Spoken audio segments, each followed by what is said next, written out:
Jemi rikthyer në She's on Air vajza. Të ftuar kemi Robert Aliej Dragot dhe do vazhdojmë një bisedë sepse më pëlqej shumë. Kam kap ca fjalë të tua. Një, scroll. Që shoqëria jon aktualisht merret shumë me scroll të rrjeteve sociale, lajmet i marrim kështu dhe diçka tjetër që më bëri shumë përshtypje është pjesa e deklaratave që nuk të plas. Dy deklarata që më të freskëta që kemi dëgjuar. Deklarata s'u plas, nuk është deklaratë. Deklaratë? S'kam thënë një gjë me kontent. Deklaratë që ku them. Tani deklarata jo plas, ka një vazhdim nga mbrapa tani. Jo, po në këtë rast nuk e ka lënë të nënkuptohet deklaratat tuaja, por unë dua të kërkoj një mendim meqense nuk të plas. Dhe një nga deklaratat e fundit e kemi nga Gjibani, që thot: unë nuk do bëja kur një fëmijë me një vajzë shqiptare. Çfarë mendimi ke për këtë deklaratë? Kjo është një deklaratë mizogjine. Është një deklaratë që nuk e shoh interesante dhe nuk është as provokuese, është deklaratë e ulët. Ti nuk mund të ofendosh një komunitet gjigant, një pjesë të shoqërisë tepër të rëndësishme siç janë vajzat, edhe të thuash mos bëjmë një vajzë shqiptare, s'mund të përgjithësojmë në këtë formë. Ti kupton, kur ke përpara një prostitut, do t'i thuash që ti je prostitut, kur ke përpara një vajzë që është nobel, do t'i thosh ti je një vajzë nobel. Pra, do ta ndash shapin nga sheqeri. Tani thuash unë s'do bëja fëmijë, aq më tepër që vajzat shqiptare janë shumë të bukura, ta dish ti.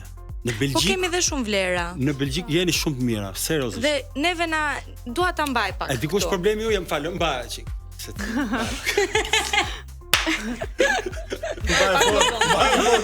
Shikoj të vijë. Ka tani ku lindu një keq kuptim i madh që lind në përgjithësi edhe është bë standard. Që këto domethënë standard. Keq. Televizioni e ka shumë promovuar, domethënë jo vetëm prostitucionin jo direkt, indirekt. Duke sjell figura eskorta, duke mush televizionin me shale, me bythe, me cica.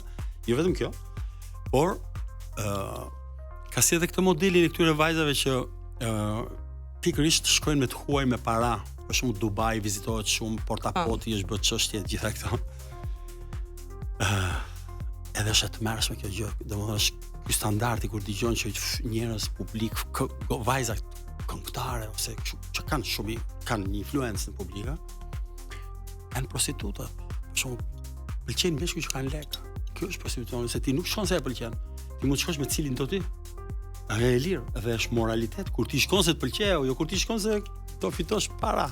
Do e kuptoni se çfarë po them? Tani këtu neve ky është standardi që ka mshu televizioni dhe e ka bë standard dhe prandaj TikToku i shëmtuar në Shqipëri, edhe Instagrami i shëmtuar në Shqipëri. Pse dua të ndalem te kjo? Sepse këto janë publiku janë publiku është ai që i jep vëmendje këtyre personave, sepse ka plot vajza të cilat nuk zgjedhin këtë lloj gjëje, ama nga ana tjetër futen brenda në këtë lloj rrethi. Dhe dalim në përfundimin e një deklarate që thotë nuk do bëja kurrë fëmijë me një vajzë shqiptare. Kjo e di pse vjen këtë deklaratë, sa ai tipi nuk më që është një vizionar.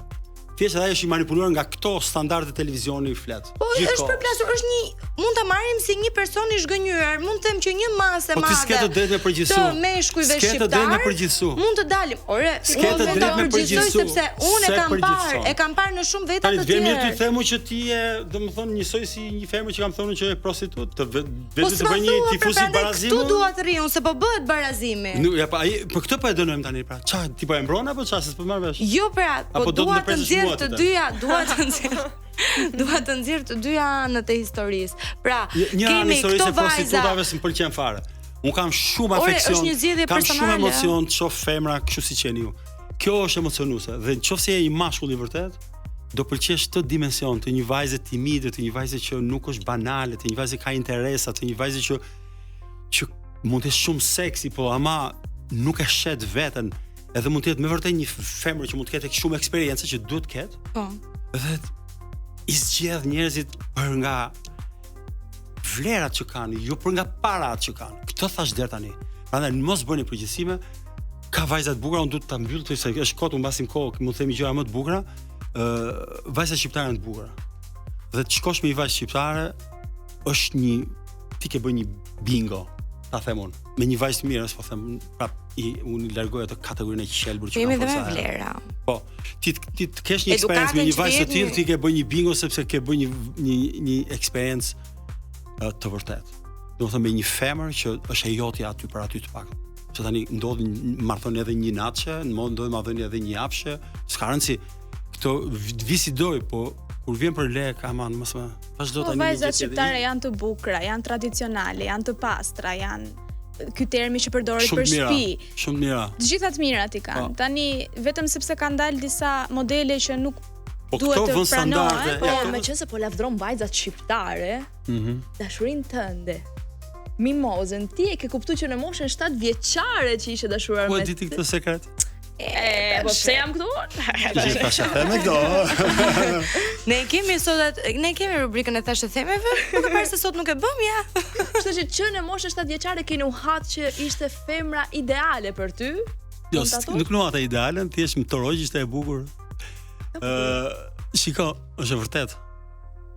Kam qenë shumë, nuk e di, kam pas interes, domethënë kështu impulse seksuale që i vogël.